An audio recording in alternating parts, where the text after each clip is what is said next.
यार सभी साथियों को स्वागत करता हूं सभी का इस YouTube चैनल पर जिसका नाम है स्टडी विद पीएन लोधा। साथियों यहां पर हम बात करने वाले हैं मनोविज्ञान के 101 सिद्धांतों की, जो कि आपको ट्रिक के माध्यम से मैं बताने वाला हूं। साथ ही आपको एक एक सिद्धांत की डिटेल भी इस वीडियो के माध्यम से बताने वाला हूं। देखिएगा, कोई भी शिक्षक भर्ती हो, फर्स्ट ग्रेड की हो, सेकंड ग्रेड की हो, थर्ड ग्रेड की हो, सी-टेट की शिक्षक भर्ती हो या किसी भी राज्य की शिक्षक भर्ती हो, यहाँ से बहुत ही ज़्यादा प्रश्न पूछे जाएंगे इस वीडियो में से ही। तो ये छोटा सा वीडियो है, ज़्यादा बड़ा वीडियो रहेगा नहीं। लगभग यूँ मानिए आप इस वीडियो को देखने के बाद में कम से कम 15 प्रश्न आप साइकोलॉजी में आसानी से कर सकते हो, लेकिन वीडियो को पूरा देखना पड़ेगा, चाहे कोई भी शिक्षक भर्ती या पात्रता परीक्षा हो। राजस्थान के लिए जो रीट का आयोजन राजस्थान में होता है, तो पात्रता परीक्षा और मुख्य परीक्षा के लिए भी काफ़ी ज़्यादा उपयोगी साबित होगा ये वीडियो। तो साथियों वीडियो को शुरू करते हैं और इन 101 सिद्धांतों को बहुत ही अच्छी तरह से हम देखने वाले हैं। तो चलिए एक एक चीज़ को देखते हुए हम आगे बढ़ेंगे साथियों। तो देखिएगा, आपको बताने की ज़रूरत नहीं है कि कितना इम्पोर्टेंट वीडियो है। वीडियो को अच्छा लगे तो वीडियो को लाइक करिएगा, वीडियो को शेयर ज़रूर करिएगा साथियों, और चैनल पर नए हो तो चैनल को सब्सक्राइब करके हमें मोटिवेट करिएगा ऐसे ही निःशुल्क और भी वीडियो पाने के लिए। तो देखो, यहाँ पर ये जो मनोविज्ञान के 100 सिद्धांत है, सी-टेट के लिए, KVS, super TET, REET, RTET, UP TET, यहाँ पर first grade, second grade, third grade teacher exam, MP TET शिक्षक भर्ती, सभी के लिए काफ़ी ज़्यादा उपयोगी ये वीडियो साबित होने वाला है। तो शुरू करते हैं इस वीडियो को। देखिएगा, मैंने सबसे पहले एक स्टार करके एक सिद्धांत का नाम लिख रखा है, संज्ञानात्मक मनोविज्ञान के जनक।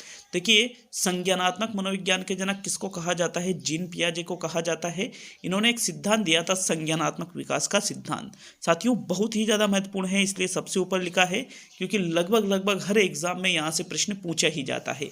तो संज्ञानात्मक मनोविज्ञान का जनक जीन पियाजे को कहा जाता है। इन्होंने अपने सिद्धांत में 4 अवस्थाओं का प्रतिपादन किया था। कितनी अवस्थाओं का? 4 अवस्थाओं का इन्होंने प्रतिपादन किया था। देख लेते हैं कौन कौन सी अवस्था थी। एक थी आपके संवेदी पेशी अवस्था, जो कि प्रथम अवस्था है, 0 से 2 वर्ष तक चलती है। दूसरी अवस्था है पूर्व संक्रियात्मक अवस्था, जो कि 2 से 7 वर्ष चलती है। तीसरी है मूर्त संक्रियात्मक अवस्था, जो कि 7 से 11 वर्ष चलती है। और चौथी है अमूर्त संक्रियात्मक अवस्था, जिसको औपचारिक संक्रियात्मक अवस्था भी कहा जाता है, जो कि 11 से 15 वर्ष के लगभग चलती है। ठीक है, ये सारी चीज़ें आपको पता होना चाहिए, यहाँ से प्रश्न बार बार पूछा जा रहा है। इसके बाद में आगे बात करेंगे प्रयास व त्रुटि के सिद्धांत की। तो प्रयास और त्रुटि का सिद्धांत थॉर्नडाइक के द्वारा दिया गया था और प्रयोग किया था प्रयास त्रुटि सिद्धांत में इन्होंने भूखी बिल्ली पर। साथियों, भूखी बिल्ली पर इन्होंने जो प्रयोग किया था, उद्दीपक अनुक्रिया के माध्यम से इन्होंने अपने सिद्धांत को बताया है। और इनका ये जो सिद्धांत है, इसको अन्य निम्न नामों से भी जाना जाता है। कौन कौन से नाम हैं? इसको प्रयत्न एवं भूल का सिद्धांत भी कहते हैं, इसको उद्दीपक अनुक्रिया का सिद्धांत भी कहते हैं, इसको अधिगम का बंध सिद्धांत भी कहते हैं, इसको बंधवाद का सिद्धांत भी कहते हैं, और इसको एसआर थ्योरी भी कहा जाता है। साथ ही इसको संबंधवाद का सिद्धांत भी कहा जाता है। साथियों, इसमें इन्होंने क्या किया था कि एक जो बिल्ली थी उसको पिंजरे में बंद कर दिया, और पिंजरे में यहाँ पर लॉक लगा हुआ था। बाहर यहाँ पर क्या था साथियों? इन्होंने मांस का टुकड़ा रख दिया था। अब यहाँ पर उद्दीपक क्या था? मांस का टुकड़ा, और बिल्ली यहाँ पर एक बटन था, जिसको यदि दबा दिया जाता है तो ये पिंजरा जो है ये ओपन हो जाता है। तो बिल्ली बार बार बाहर निकलने का प्रयास करती है और गलती से उसका पैर कहाँ पड़ जाता है? इस कुंजी पर या बटन पर, और दरवाजा खुल जाता है धीरे धीरे। इस प्रकार पहले तो बिल्ली समय लेती थी बाहर निकलने में, लेकिन धीरे धीरे वो हर बार एक ही बार में बाहर निकलने लग जाती है। तो ये कौन सा सिद्धांत है? प्रयास व त्रुटि का सिद्धांत, जो कि थॉर्नडाइक के द्वारा दिया गया है। बार बार प्रश्न पूछा जा रहा है इस सिद्धांत में से भी। अगले सिद्धांत, दूसरे सिद्धांत की बात करेंगे साथियों। तो यहाँ पर दूसरे नंबर पे है बुद्धि परीक्षणों के जन्मदाता। बुद्धि परीक्षणों के जन्मदाता अल्फ्रेड बिने को माना जाता है। किसको माना जाता है? अल्फ्रेड बिने को माना जाता है। इन्होंने ही बुद्धि का पहला सिद्धांत दिया था, बुद्धि का एक तत्व का सिद्धांत, जो कि यहाँ पर है। ठीक है, बुद्धि का एक तत्व सिद्धांत दिया था सन 1905 में अल्फ्रेड बिने के द्वारा, इसलिए इनको बुद्धि परीक्षणों के जन्मदाता भी कहा जाता है। तीसरा है एक तत्व का सिद्धांत, जो कि अल्फ्रेड बिने के द्वारा ही दिया गया है। साथियों, अल्फ्रेड बिने की अगर हम बात करें तो इन्होंने अपने सिद्धांत में क्या बताया था कि बुद्धि सिर्फ एक तत्व है, बुद्धि को टुकड़ों में नहीं तोड़ा जा सकता है, बुद्धि निरंकुशवादी है जिस पर कोई भी अंकुश नहीं लगा सकता। हालांकि ये सिद्धांत मान्य नहीं हुआ था, तो ये सिद्धांत किसने दिया है? अल्फ्रेड बिने ने। उसके बाद में यहाँ पर चौथा सिद्धांत है द्वितत्व का सिद्धांत। बुद्धि के संबंध में ही ये सिद्धांत है, बुद्धि का द्वितत्व का सिद्धांत, मतलब बुद्धि में एक तत्व नहीं होते हैं बुद्धि में, बल्कि दो तत्व होते हैं। स्पीयरमैन के द्वारा यह सिद्धांत दिया गया था। इन्होंने जो दो तत्व बताए थे, कौन से तत्व थे? एक तो था सामान्य तत्व और एक था साथियों विशिष्ट तत्व। ये दोनों तत्व इन्होंने अपने सिद्धांत में बताए थे। हालांकि ये सिद्धांत भी मान्य नहीं हुआ था, और ये सिद्धांत भी किसके द्वारा दिया गया है? स्पीयरमैन के द्वारा। पांचवें सिद्धांत की बात करेंगे तो बुद्धि का एक और सिद्धांत स्पीयरमैन ने ही दिया था साथियों, बुद्धि का त्रितत्व का सिद्धांत। त्रितत्व का सिद्धांत किसके द्वारा दिया गया है? स्पीयरमैन के द्वारा। द्वितत्व का सिद्धांत भी किसके द्वारा दिया गया है? स्पीयरमैन के द्वारा। तो इन्होंने क्या चेंज किया था? पहले इन्होंने द्वितत्व में एक तो सामान्य तत्व बताया था और एक विशिष्ट तत्व बताया था, साथ में इन्होंने एक और तत्व बताया था त्रितत्व में, सामूहिक तत्व। तो ये त्रितत्व का सिद्धांत कहलाता है स्पीयरमैन का।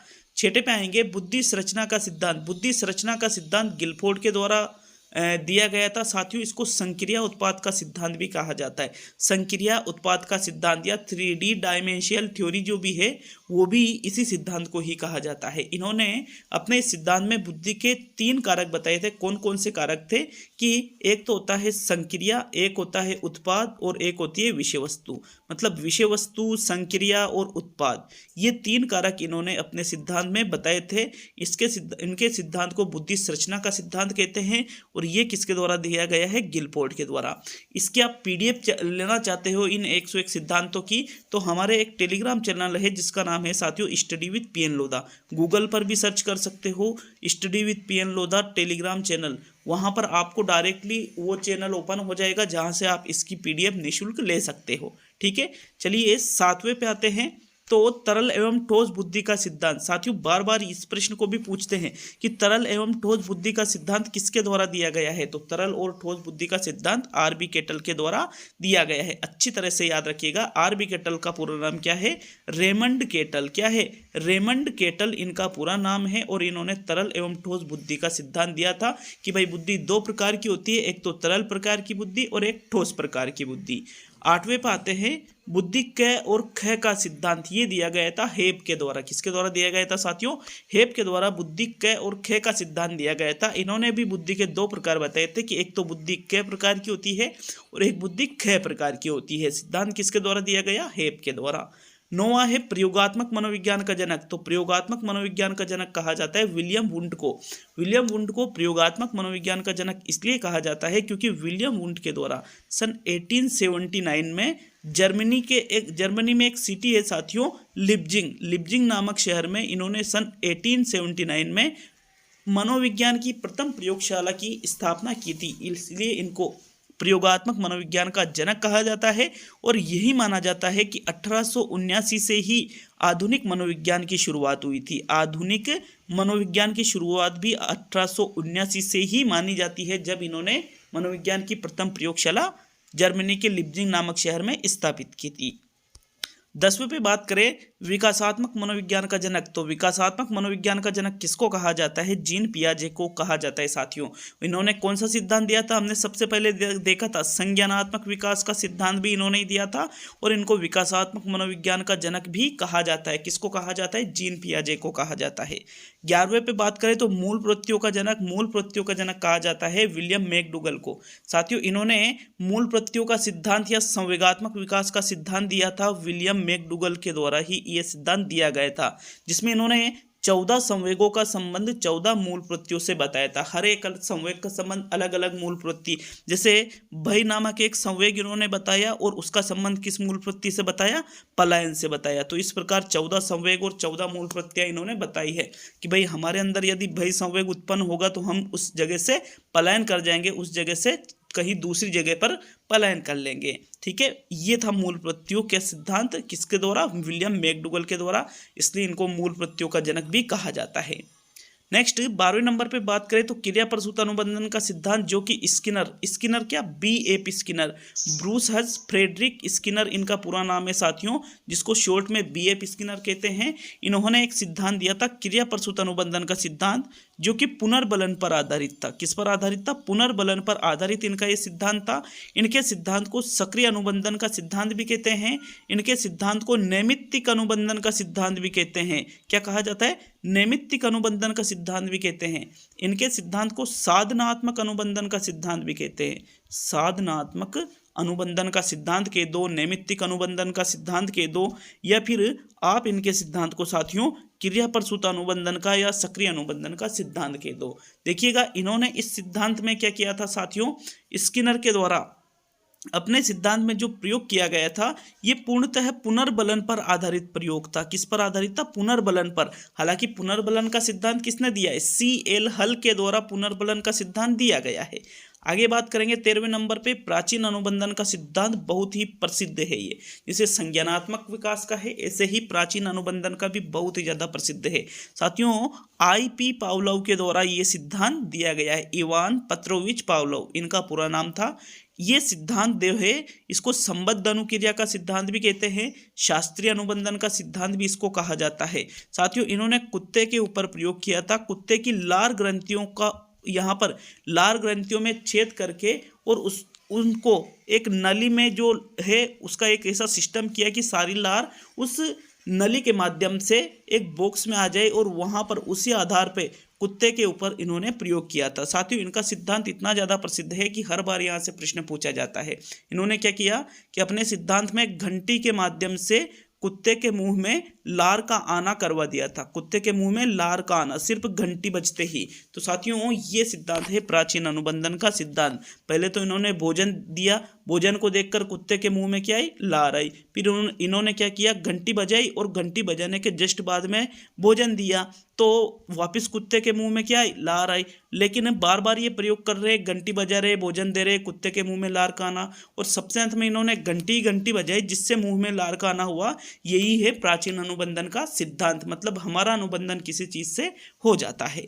आगे बात करेंगे साथियों प्रबलन का सिद्धांत, जो कि CL हल के द्वारा दिया गया था। चूहों के ऊपर इन्होंने प्रयोग किया था। किस पर प्रयोग किया था? चूहों के ऊपर। 15वां सिद्धांत है अंतर्दृष्टि का सिद्धांत। अंतर्दृष्टि का सिद्धांत गेस्टाल्टवादियों के द्वारा दिया गया था साथियों। गेस्टाल्टवादी में 3 प्रमुख मनोवैज्ञानिक आते हैं, कोलर, कोपका और वर्दीमर। देखिएगा, अंतर्दृष्टि के सिद्धांत में सुल्तान नामक चिंपैंजी पर प्रयोग किया गया था। किस पर? सुल्तान नामक एक चिंपैंजी था, उसके ऊपर इन्होंने अपने सिद्धांत में प्रयोग किया था। इनके सिद्धांत को साथियों सूझ का सिद्धांत भी कहते हैं। क्या कहा जाता है? इनके सिद्धांत को सूझ का सिद्धांत भी कहा जाता है, और इंग्लिश में इसको इनसाइड थ्योरी कहा जाता है। क्या कहा जाता है? Inside theory. अंतर्दृष्टि के सिद्धांत को इंग्लिश में कहा जाता है। इन्होंने ये बताया था कि जब व्यक्ति के सामने समस्या आती है तो अचानक सूझ उसके माइंड में उत्पन्न होती है और व्यक्ति उस सूझ के माध्यम से उस समस्या का समाधान कर लेता है। अगले बात करेंगे 16वें नंबर पे अधिगम का क्षेत्रीय सिद्धांत, जो कि कर्ट लेविन के द्वारा दिया गया था। साथियों, देखिए क्षेत्रीय सिद्धांत क्या होता है। अधिगम का क्षेत्रीय सिद्धांत में ये बताता है कर्ट लेविन कि व्यक्ति का एक निश्चित क्षेत्र होता है सीखने का। यदि व्यक्ति को उस क्षेत्र से बाहर ले जाकर सिखाने की कोशिश करेंगे तो व्यक्ति के सीखने के मार्ग में बाधा आ जाती है और व्यक्ति सीखने में बहुत ज़्यादा समय लेता है। तो यह है अधिगम का क्षेत्रीय सिद्धांत। 17वें पे बात करें सामीप्य संबंधवाद का सिद्धांत, जो कि एडविन आर गुथरी के द्वारा दिया गया था। साथियों, इन्होंने अपने सिद्धांत में ये बताया था कि सामीप्य संबंधवाद की जैसे जैसे उद्दीपक और अनुक्रिया पास पास में आते जाते हैं, अनुक्रिया की दर बढ़ती जाती है। 18वें पे बात करेंगे मनोविज्ञान के व्यवहारवादी संप्रदाय के जनक। तो मनोविज्ञान में अलग अलग संप्रदाय चलते हैं, जैसे संरचनावादी संप्रदाय है, गेस्टाल्टवादी संप्रदाय है, ऐसे ही एक संप्रदाय आता है व्यवहारवादी संप्रदाय। तो व्यवहारवादी संप्रदाय के जनक किसको माना जाता है? JB वाटसन को माना जाता है। साथियों, जॉन ब्रॉड वाटसन इनका पूरा नाम है। अच्छी तरह से इन एक एक तथ्य को आप याद कर लीजिएगा, एग्जाम के लिए ये बहुत ही ज़्यादा महत्वपूर्ण है। पुनरावृत्ति का सिद्धांत आता है साथियों, जो कि स्टैनले हॉल के द्वारा दिया गया था। पुनरावृत्ति का सिद्धांत स्टैनले हॉल, कई जगह स्टैनले हॉल नहीं मिलता है, विलियम जेम्स भी मिलता है। विलियम जेम्स गलत है, सही है स्टैनले हॉल। पुनरावृत्ति का सिद्धांत स्टैनले हॉल के द्वारा ही दिया गया था। 20वें पे बात करें तो अधिगम सोपानिकी का सिद्धांत रॉबर्ट एम गेने के द्वारा बताया गया था। इन्होंने इस सिद्धांत में सीखने के 8 प्रकार बताए थे। कितने प्रकार? 8 प्रकार। और सबसे बेस्ट प्रकार था समस्या समाधान अधिगम। समस्या समाधान अधिगम। साथियों, यहाँ पर रॉबर्ट एम गेने को अधिगम सोपानिकी का सिद्धांत का जनक भी कहा जाता है और ये सिद्धांत इन्होंने ही दिए थे। और इस सिद्धांत में इन्होंने सीखने के कितने प्रकार बताए? 8 प्रकार। और सर्वश्रेष्ठ प्रकार समस्या समाधान अधिगम। फिर मनोसामाजिक विकास का सिद्धांत इरिक एरिक्सन के द्वारा दिया गया था। इन्होंने अपने सिद्धांत में साथियों व्यक्ति के जन्म से लेकर के व्यक्ति की मृत्यु तक का जो समय होता है, इनको कुल 8 अवस्थाओं में वर्गीकृत किया था कि मनुष्य 8 अवस्थाओं में प्रवेश करके अलग अलग समय में अलग अलग अवस्थाएं आती है। जन्म से लेकर के वो 8 अवस्थाओं तक सीखता रहता है। ठीक है, आगे बात करेंगे 22वें नंबर पे करके सीखना। बहुत ही महत्वपूर्ण फैक्ट है साथियों। एक एक फैक्ट ही बहुत ही ज़्यादा महत्वपूर्ण है, बताने की जरूरत नहीं है, क्योंकि मैंने लिखा है कि 15 प्रश्न यहीं से हर बार पूछे जाते हैं। तो पूरा वीडियो देखोगे तो आप भी महसूस करोगे कि एग्जाम में 15 से भी ज़्यादा प्रश्न इसी वीडियो में से आने वाले हैं आपके। देखो, वीडियो को शेयर जरूर करिएगा, आप वीडियो पूरा देखिएगा और वीडियो को शेयर जरूर करिएगा अगर आपको वीडियो अच्छा लगता हो तो ईमानदारी से। देखिए, करके सीखना जॉन ड्यूवी की विचारधारा है कि व्यक्ति अगर करके सीखता है, बालक अगर करके सीखता है तो उस चीज को ज्यादा ग्रहण करेगा। फिर 23वें नंबर पे बात करेंगे तो किंडरगार्टन विधि के जनक फ्रोबेल का पूरा नाम है आगस्ट फ्रेडरिक फ्रोबेल इनका पूरा नाम है। और इन्होंने एक विधि दी थी जो बहुत ही ज़्यादा प्रसिद्ध है, किंडरगार्टन विधि। साथियों, इन्होंने वही पौधे, माली, बाग, इस प्रकार के शब्दों का प्रयोग इन्होंने किया था। पौधे, माली, बाग। तो साथियों, इन्होंने एक तरह से छोटे बच्चों के लिए इस विधि का प्रयोग किया जाता है सिखाने के लिए। फिर 24वें नंबर पे बात करें मनोविश्लेषणवाद के जनक, तो मनोविश्लेषणवाद के जनक माना जाता है सिगमंड फ्रायड को। किसको माना जाता है? सिगमंड फ्रायड को। इन्होंने मनोविश्लेषणवाद का प्रतिपादन किया और मन के 3 स्तर बताए। कौन कौन से? एक तो चेतन मन, एक अर्धचेतन मन और एक अचेतन मन। इन्होंने अचेतन मन पर आधारित अपना सिद्धांत दिया है। अचेतन मन को ही सबसे ज्यादा यहाँ पर इन्होंने महत्वपूर्ण माना है, जो कि संपूर्ण मन का या मस्तिष्क का 9/10 होता है और चेतन मन 1/9 होता है साथियों। फिर बात करेंगे भाषा विकास का सिद्धांत, तो भाषा विकास का सिद्धांत नोम चोम्स्की के द्वारा दिया गया है। यहाँ से भी बार बार प्रश्न पूछा जाता है साथियों। देखो, भाषा विकास के सिद्धांतों की बात करें तो इन्होंने बताया कि किस प्रकार बालक भाषा को सीखता है, किस प्रकार अर्जित करता है। ये सिद्धांत है नोम चोम्स्की का। फिर है शील गुण का सिद्धांत, जो कि आलपोर्ट के द्वारा दिया गया है साथियों। शील गुण का सिद्धांत, इन्होंने अपने सिद्धांत में ये बताया है कि व्यक्ति कोई भी कार्य करता है तो वो शील गुण से प्रेरित होता है। किसके द्वारा ये सिद्धांत दिया गया है? आलपोर्ट के द्वारा ये सिद्धांत दिया गया है। नेक्स्ट, प्रासंगिक अंतर्बोध परीक्षण के जनक कहा जाता है मॉर्गन एवं मुर्रे को। देखिए, मॉर्गन और मुर्रे, जो कि व्यक्तित्व मापन की एक विधि आती है जिसको TAT भी कहा जाता है। टेड भी आप शॉर्ट में बोल सकते हो। TAT, थियमेटिक एप्रिसिएशन टेस्ट, प्रासंगिक अंतर्बोध परीक्षण, जनक है मॉर्गन व मुर्रे। साथियों, ये व्यक्तित्व मापन की प्रक्षेपी विधियों के अंतर्गत आती है, जो कि बहुत ही ज्यादा महत्वपूर्ण है। नेक्स्ट, 28वें नंबर पे बात करेंगे बाल अंतर्बोध परीक्षण के जनक, तो बाल अंतर्बोध परीक्षण के जनक है लियोपोल्ड बेलक। इसको CAT भी कहा जाता है। इसकी फुल फॉर्म है चाइल्ड एप्रिसिएशन टेस्ट। जैसे थियमेटिक एप्रिसिएशन टेस्ट है, इससे ही प्रेरित होकर के CAT का निर्माण यहाँ पर लियोपोल्ड बेलक के द्वारा किया गया था साथियों। नेक्स्ट है 29वें नंबर पे रोरशा का शहद डब्बा परीक्षण, जो कि हरमन रोरशा के द्वारा दिया गया था साथियों। इन्होंने ये भी व्यक्तित्व मापन की प्रक्षेपी विधि है, ये भी प्रक्षेपी है और ये भी प्रक्षेपी है। देखिएगा, रोरशा शहद डब्बा परीक्षण के जनक हरमन रोरशा को कहा जाता है, जिसको रोरशा इंक ब्लॉक टेस्ट के नाम से भी जाना जाता है इंग्लिश में। साथियों, इन्होंने अपने परीक्षण में 10 कार्डों का यूज किया था, जो कि अलग अलग कलर के थे। ठीक है, नेक्स्ट 30वें नंबर पे आते हैं। 30वें नंबर पे है खेल विधि के जनक, तो खेल विधि के जनक माना जाता है हेनरी कोल्डवेल कुक को। इन्होंने खेल विधि का निर्माण किया था। ये बहुत महत्वपूर्ण प्रश्न है। और एक प्रश्न और आता है, खेल विधि के सबसे पहले मतलब किसके द्वारा शिक्षण में खेल विधि का समर्थन सबसे पहले किया गया था? तो वो था ऑगस्टस फ्रेडरिक फ्रोबेल। जो किंडरगार्टन विधि थी वो खेल पर आधारित विधि थी साथियों, जो कि खेल विधि से पहले आई थी। तो खेल पर आधारित विधि सबसे पहले किसने दी थी? फ्रोबेल ने। जबकि अगर प्रश्न पूछे कि खेल विधि किसने दी थी तो फिर आपको हेनरी कोल्डवेल कुक को सही करना है। नेक्स्ट बात करेंगे प्रोजेक्ट विधि की। तो प्रोजेक्ट विधि जिसको परियोजना विधि के नाम से भी जाना जाता है, किस विधि के नाम से? परियोजना विधि के नाम से भी इसको जाना जाता है साथियों।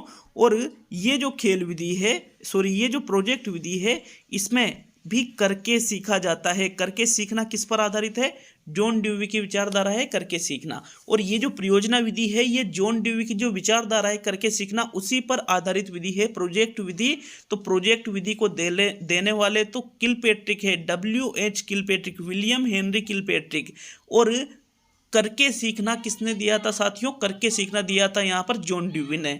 नेक्स्ट 32वें नंबर पे बात करेंगे मोंटेसरी विधि के जनक। तो मोंटेसरी विधि के जनक है मैडम मारिया मोंटेसरी। साथियों मैडम मारिया मोंटेसरी ने अब एक देखो, अपने जो शिक्षण कौशल है, जो भाषाई कौशल है, उनके बारे में सुना होगा। एक तो है सुनना, एक है बोलना, एक है पढ़ना और एक है लिखना।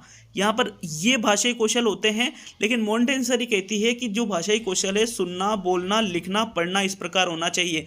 पढ़ने से पहले बच्चों को लिखना सिखाया जाना चाहिए। ये मैडम मारिया मोंटेसरी का कथन है। तो मोंटेसरी विधि की जनक कौन है? Madam Maria Montessori. एक आता है उपलब्धि अभिप्रेरणा का सिद्धांत मनोविज्ञान में, जो कि डेविड मैकक्लेलैंड के द्वारा दिया गया है। देखो उपलब्धि अभिप्रेरणा का सिद्धांत क्या है, थोड़ा समझ लीजिए। देखो एक एक चीज को समझेंगे तभी याद रहेगा।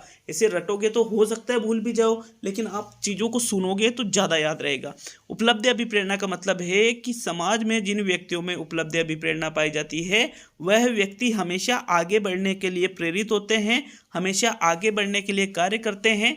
चुनौतीपूर्ण कार्य करना उनको बहुत ज़्यादा पसंद होता है साथियों, जिनमें उपलब्धि अभिप्रेरणा पाई जाती है। तो ये सिद्धांत था डेविड मैकक्लेलैंड का। नेक्स्ट 34वें नंबर पे बात करेंगे आवश्यकता पदानुक्रम का सिद्धांत, जो कि अब्राहम मैस्लो के द्वारा दिया गया था। इन्होंने अपने सिद्धांत में 5 प्रकार की आवश्यकताओं का उल्लेख किया है। कौन कौन सी आवश्यकता थी?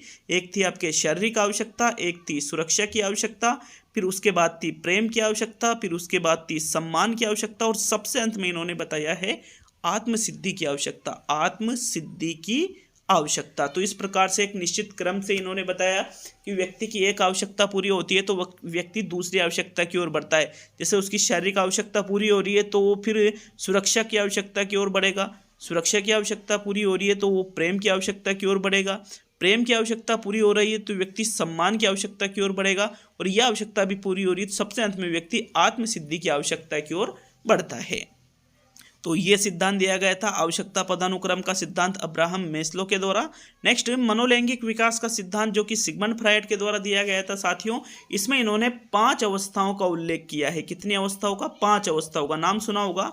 जैसे सबसे पहले मुख्य अवस्था आती है, फिर गुदी अवस्था आती है, फिर लैंगिक अवस्था आती है, फिर सुप्ता अवस्था आती है, फिर जनन अवस्था आती है। इस प्रकार ये 5 अवस्था इन्होंने अपने सिद्धांत में सिगमंड फ्रायड ने दी थी। कौन सा सिद्धांत है? मनोलैंगिक विकास का सिद्धांत।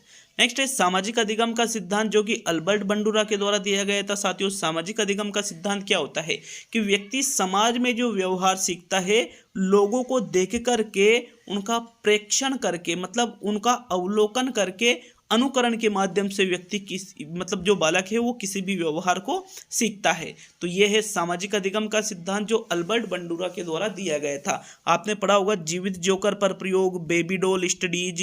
साथियों इस प्रकार ये दोनों ही प्रयोग अल्बर्ट बंडूरा के द्वारा ही किया गया था।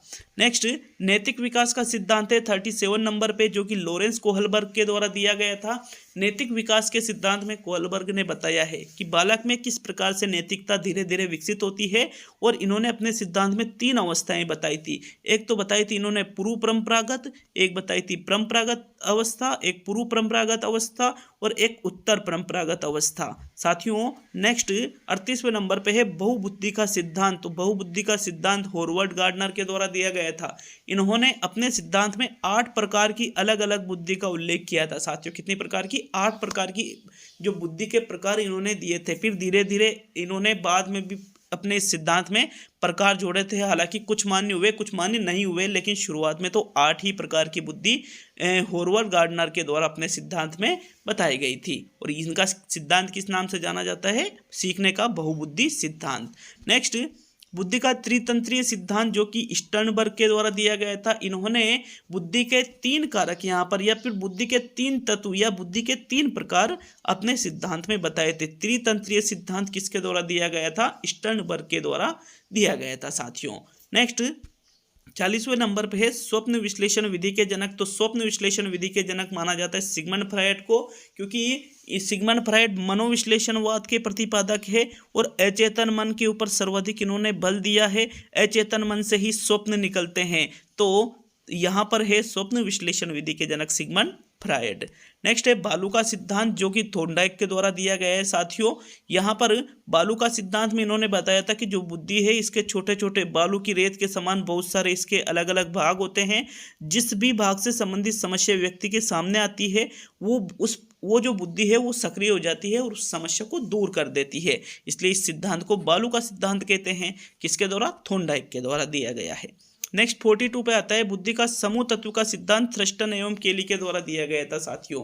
इन्होंने बताया है कि बुद्धि प्राथमिक मानसिक योग्यताओं का एक समूह होती है। नेक्स्ट अधिगम वक्र का सिद्धांत जेरोम एस ब्रूनर के द्वारा बताया गया है 43 पर।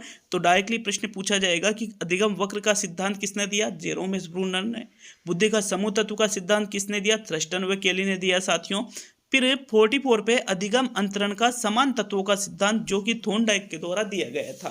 देखो अधिगम अंतरण का मतलब होता है अधिगम का स्थानांतरण, कि अधिगम जब एक क्षेत्र से दूसरे क्षेत्र में हम अधिगम का यूज करते हैं। किसी क्षेत्र में हमको ज्ञान है लेकिन दूसरे क्षेत्र में हम गए वहाँ हमें ज्ञान नहीं है, तो हमारा जो पूर्व ज्ञान है उस क्षेत्र में सहयोग देगा या फिर कोई प्रॉब्लम देगा, कोई समस्या आएगी या फिर कोई न तो सहायता करेगा न कोई समस्या उत्पन्न करेगा। तो इस प्रकार ये होता है अधिगम का स्थानांतरण। तो उससे संबंधित ये सिद्धांत है समान तत्वों का सिद्धांत जो कि थॉर्नडाइक के द्वारा दिया गया है।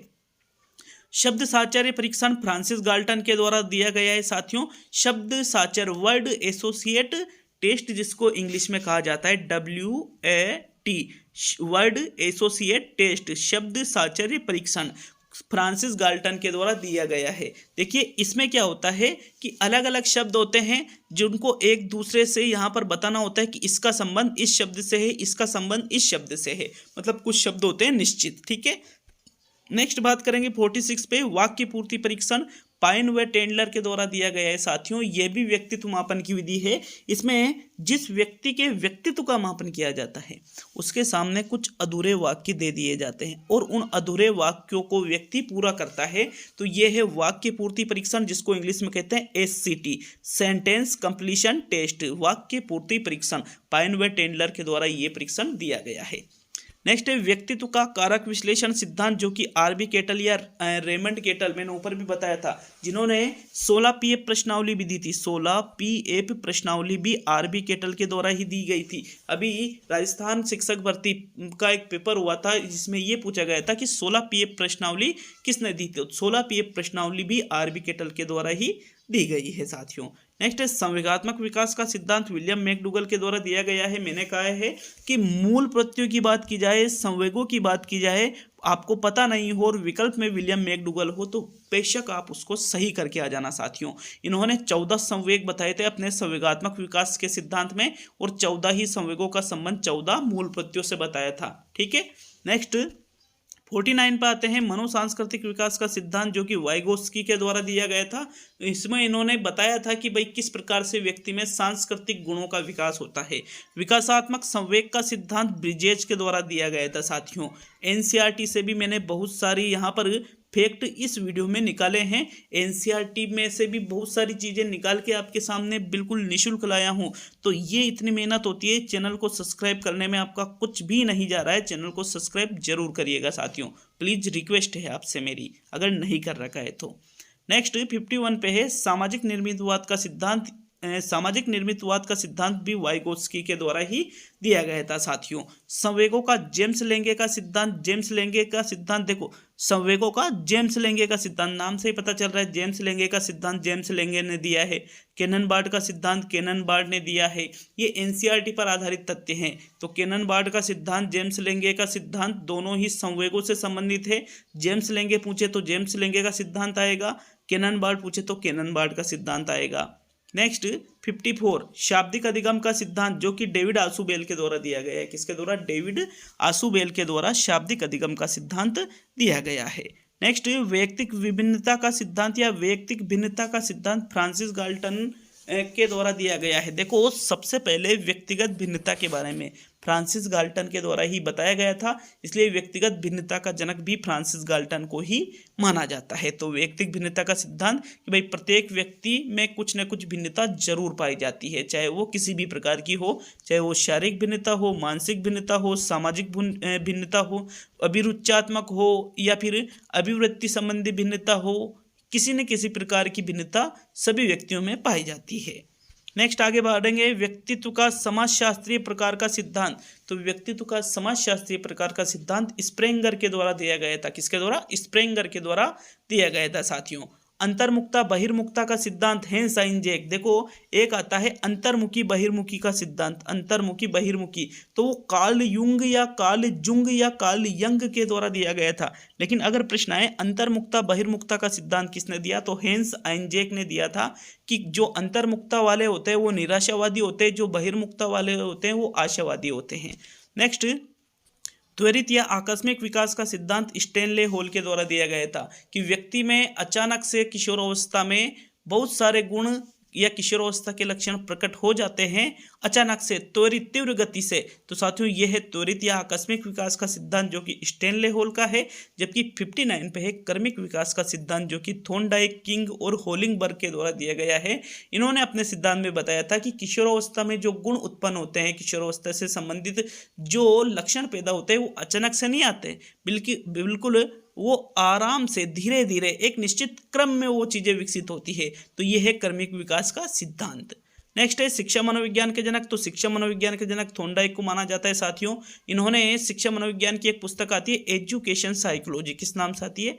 Education psychology. तो ये शिक्षा मनोविज्ञान की प्रथम पुस्तक है जिसका निर्माण थॉर्नडाइक के द्वारा ही किया गया था। अतः थॉर्नडाइक को शिक्षा मनोविज्ञान का जनक कहा जाता है। नेक्स्ट मनोविज्ञान के जनक अरस्तु को कहा जाता है। अब आप कहोगे कि सर मनोविज्ञान का जनक तो विलियम जेम्स है। तो साथियों ऐसा है कि कई जगह आपको विलियम जेम्स भी मिलेगा कई किताबों में, और कई किताबों में आपको अरस्तु भी मिलेगा। लेकिन विलियम जेम्स तो अभी का है, अरस्तु आप देखो कितने समय के पहले के हैं। तो यहाँ पर अगर प्रश्न पूछा जाता है आपके एग्जाम में तो मनोविज्ञान के जनक तो आपको पहली चॉइस है अरस्तु और सेकंड चॉइस है विलियम जेम्स। अगर विलियम जेम्स और अरस्तु दोनों दे रखे हैं तो अरस्तु को सही करिएगा, और अरस्तु नहीं दे रखा है तो विलियम जेम्स को सही करिएगा साथियों।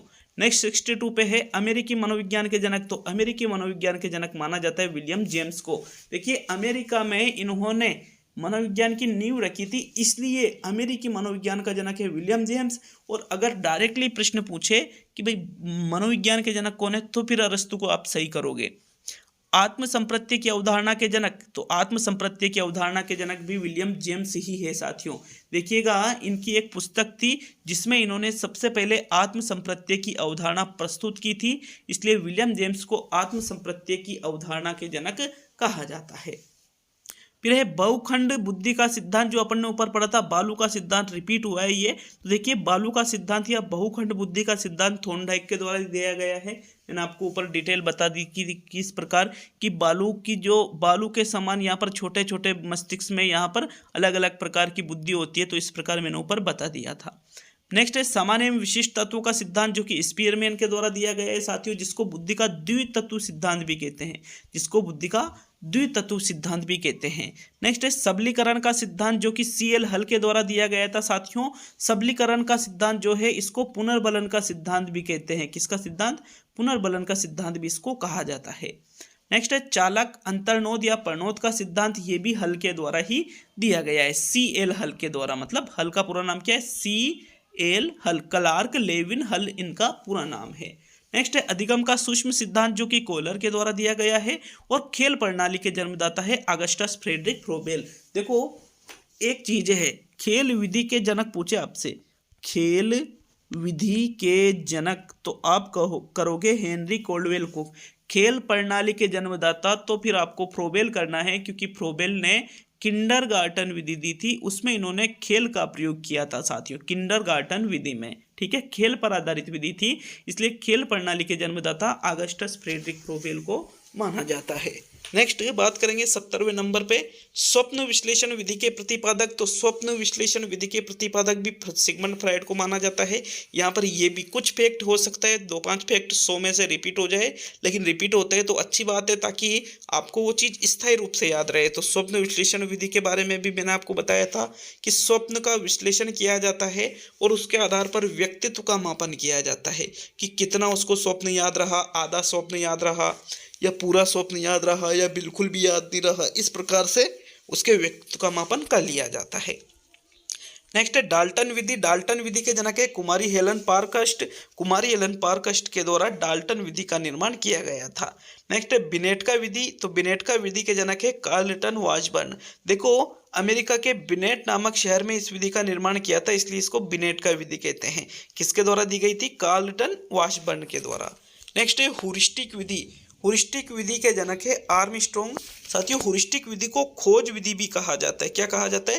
हुरिस्टिक विधि को खोज विधि भी कहते हैं, हुरिस्टिक विधि को अनुसंधान विधि भी कहा जाता है। और इसके जनक कौन है? आर्मस्ट्रॉन्ग। बाल केंद्रित विधि है ये सभी।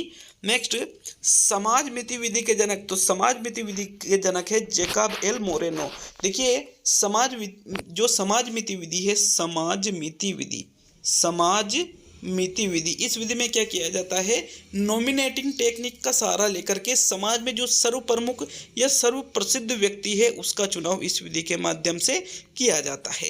नेक्स्ट है ब्रेल लिपि के जनक। तो ब्रेल लिपि के जनक है लुइस ब्रेल।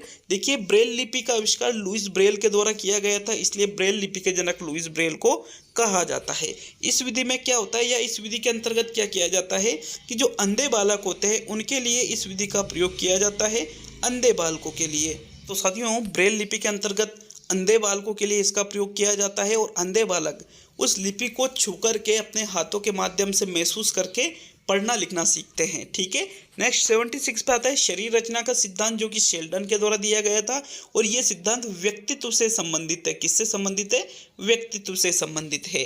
नेक्स्ट न्यादर्श या प्रतिदर्शी बुद्धि का सिद्धांत, जो कि थॉमसन के द्वारा दिया गया है, बुद्धि से संबंधित सिद्धांत है। साथियों 78 पे हम आते हैं। तो 78 पे है बाल मनोविज्ञान के जनक। बाल मनोविज्ञान के जनक कहा जाता है प्लेटो को। किसको कहा जाता है? बाल मनोविज्ञान के जनक प्लेटो को कहा जाता है। चाइल्ड साइकोलॉजी यहाँ पर बात करेंगे बाल मनोविज्ञान के जनक की, तो प्लेटो। और मनोविज्ञान का कौन है? अरस्तु है। और अमेरिकी मनोविज्ञान का कौन है? विलियम जेम्स है। साथियों किशोर मनोविज्ञान के जनक स्टेनले हॉल को कहा जाता है। साथियों और सामाजिक मनोविज्ञान के जनक अल्बर्ट बंडूरा को कहा जाता है। देखो, अल्बर्ट बंडूरा ने जो सामाजिक अधिगम का सिद्धांत दिया था, उसी के आधार पर इनको सामाजिक मनोविज्ञान का जनक भी कहते हैं। नेक्स्ट है विभेदक मनोविज्ञान के जनक। तो विभेदक मनोविज्ञान के जनक फ्रांसिस गाल्टन को कहा जाता है। विभेदक मतलब व्यक्तिगत भिन्नता की बात की जा रही है। साथियों अब व्यक्तिगत भिन्नता में मैंने आपको बताया था कि भाई सभी व्यक्ति अलग अलग होते हैं, सभी में कुछ ना कुछ भिन्नता पाई जाती है सभी में। नेक्स्ट है अपराध मनोविज्ञान के जनक। तो अपराध मनोविज्ञान के जनक कहा जाता है सीजर लम्ब्रोसो को। किनको कहा जाता है? सीजर लम्ब्रोसो को अपराध मनोविज्ञान के जनक कहते हैं। नेक्स्ट है भारत के प्रथम मनोवैज्ञानिक। तो भारत के प्रथम मनोवैज्ञानिक थे डॉक्टर आशुतोष मुखर्जी। साथियों 1905 में जब भारत में आगमन हुआ था मनोविज्ञान का, तो इनको मनोविज्ञान के प्रवक्ता के पद पर बिठाया गया था, इसलिए इनको भारत का प्रथम मनोवैज्ञानिक कहते हैं। फिर भारत के प्रथम शैक्षिक मनोवैज्ञानिक है S.N. सेन गुप्ता। स्वामीनाथ सेन गुप्ता इनको कहते हैं, पूरा नाम है साथियों इनका। तो इनको भारत का प्रथम शैक्षिक मनोवैज्ञानिक कहते हैं। बात करेंगे भारतीय मनोविज्ञान के जनक की, तो S.N. सेन गुप्ता को ही भारतीय मनोविज्ञान का जनक कहते हैं। दोनों में अंतर है। भारत का प्रथम मनोवैज्ञानिक आशुतोष मुखर्जी और भारतीय मनोविज्ञान के जनक S.N. सेन गुप्ता है। बुद्धि का सर्वप्रथम वैज्ञानिक मापन किया गया था अल्फ्रेड बिने के द्वारा। किसके द्वारा? अल्फ्रेड बिने के द्वारा। एग्जाम में कई बार अल्फ्रेड बिने का नाम बिनेट भी लिखा होता है। ठीक है, बिनेट इस प्रकार इंग्लिश में ऐसा नाम है, लेकिन इनको टी साइलेंट है तो बिने ही कहा जाता है, लेकिन साथियों एग्जाम में कई बार बिनेट भी लिखा जाता है। तो देखो, बुद्धि का सर्वप्रथम वैज्ञानिक मापन यहाँ पर अल्फ्रेड बिने के द्वारा 1905 में किया गया था। नेक्स्ट मानसिक आयु संप्रत्यय के जनक। तो मानसिक आयु संप्रत्यय के जनक भी अल्फ्रेड बिने को ही माना जाता है। इन्होंने 1908 में मानसिक आयु का संप्रत्यय दिया था। ठीक है। नेक्स्ट 88 पे है बुद्धि लब्धि सूत्र का जनक। तो बुद्धि लब्धि सूत्र का जनक विलियम स्टर्न को माना जाता है। 1912 में इन्होंने बुद्धि लब्धि सूत्र दिया था विलियम स्टर्न ने। इन्होंने जो सूत्र दिया था वो था साथियों मानसिक आयु बटे वास्तविक आयु इस प्रकार से बुद्धि लब्धि ज्ञात करने का सूत्र था, जो कि 1912 में विलियम स्टर्न के द्वारा दिया गया था। इसलिए बुद्धि लब्धि सूत्र का जनक विलियम स्टर्न को माना जाता है। नेक्स्ट 89 पे आते हैं। तो बुद्धि लब्धि सूत्र का विकास टर्मन ने 1916 में किया था साथियों। किस प्रकार से देखो भाई, विलियम स्टर्न ने मानसिक आयु बटे वास्तविक आयु ये सूत्र दिया है। मानसिक आयु बटे वास्तविक आयु, मैं मान लो मानसिक आयु 10 वर्ष है, वास्तविक आयु उसकी 10 वर्ष है, तो उसकी बुद्धि कितनी लिख ली फिर 1। तो 1 क्या बुद्धि होती है साथियों, ठीक है। ये सही आंकड़ा नहीं हो रहा था, इसलिए बुद्धि लब्धि का विकास किया इंटू 100 लगा करके सूत्र में, मानसिक आयु बटे वास्तविक आयु इंटू 100। तो ये इंटू 100 जो लगाया है ये टर्मन के द्वारा लगाया गया है, इसलिए टर्मन को ही ये माना जाता है कि इन्होंने बुद्धि लब्धि सूत्र का विकास किया। कब किया? 1916 में। इस प्रकार इंटू 100 का इन्होंने प्रयोग करके बुद्धि लब्धि ज्ञात की थी फिर, ठीक है। नेक्स्ट 90 पे है पोर्टियस की भूल भुलैया परीक्षण। तो ये पोर्टियस के द्वारा दिया गया था। देखो पोर्टियस ने एक परीक्षण का निर्माण किया भूल भुलैया का। उसमें है अलग अलग रास्ते थे लक्ष्य तक पहुंचने के, तो किस प्रकार से वहां पर आपको पहुंचना होता है, ये सारी चीजें पोर्टियस की भूल भुलैया में होती थी। नेक्स्ट 91 पे है स्केलोग्राम विधि के प्रतिपादक। साथियों स्केलोग्राम विधि के प्रतिपादक गटमैन को माना जाता है, ये भी मोस्ट इंपोर्टेंट है। तो ये इस प्रश्न को भी कई बार पूछा जा चुका है, स्केलोग्राम विधि के प्रतिपादक कौन है? गटमैन है। नेक्स्ट है आत्मज्ञान का सिद्धांत। तो आत्मज्ञान का सिद्धांत मैस्लो के द्वारा दिया गया है, अब्राहम मैस्लो के द्वारा साथियों। 93 पे है संरचना। साथियों 93 पे आते हैं। तो 93 पे है संरचनावाद के प्रतिपादक, जैसे गेस्टाल्टवाद है, मनोविश्लेषणवाद है, उसी प्रकार जैसे प्रयोगात्मकवाद है, उसी प्रकार है संरचनावाद। तो संरचनावाद के प्रतिपादक किसको माना जाता है? विलियम वुंड को। 94 पे है संयोजनवाद का सिद्धांत। संयोजनवाद का सिद्धांत थोंडाइक के द्वारा दिया गया था। जो उद्दीपक अनुक्रिया का सिद्धांत है उसी को ही संयोजनवाद का सिद्धांत भी कहा जाता है साथियों। वहां पर मैंने ये नाम लिखा नहीं था, इसलिए यहाँ पर ये लिख दिया है। 95 पे है बिने साइमन बुद्धि परीक्षण के प्रतिपादक। तो बिने साइमन बुद्धि परीक्षण के प्रतिपादक माना जाता है अल्फ्रेड बिने व साइमन को। किनको? अल्फ्रेड बिने व साइमन को। अधिगम अवस्थाओं के प्रतिपादक जेरोम ब्रूनर को माना जाता है। और तल रूप का सिद्धांत कर्ट लेविन के द्वारा दिया गया है। एक विधि आती है ड्रेकाली विधि, जो कि ड्रेकाली के द्वारा ही दी गई थी साथियों, इसलिए इसको ड्रेकाली विधि कहते हैं। जो बच्चे मानसिक विकार से युक्त होते हैं, मानसिक विकार वाले जो बालक होते हैं, उनके लिए ड्रेकाली ने इस विधि का निर्माण किया था। 99 पे है बुनियादी शिक्षा, जिसको बेसिक शिक्षा भी कहा जाता है साथियों। ये महात्मा गांधी के द्वारा बताई गई थी। आगमन विधि अरस्तु ने और निगमन विधि भी अरस्तु के द्वारा ही दी गई थी। तो ये 101 बहुत ही ज़्यादा महत्वपूर्ण तथ्य मैंने आपको बताए हैं। वीडियो अच्छा लगे तो वीडियो को लाइक और वीडियो को शेयर जरूर करिएगा। लाइक और शेयर करिएगा, नीचे कमेंट करके बताइएगा कि वीडियो आपको कैसा लगा। बहुत बहुत धन्यवाद साथियों वीडियो को पूरा देखने के लिए।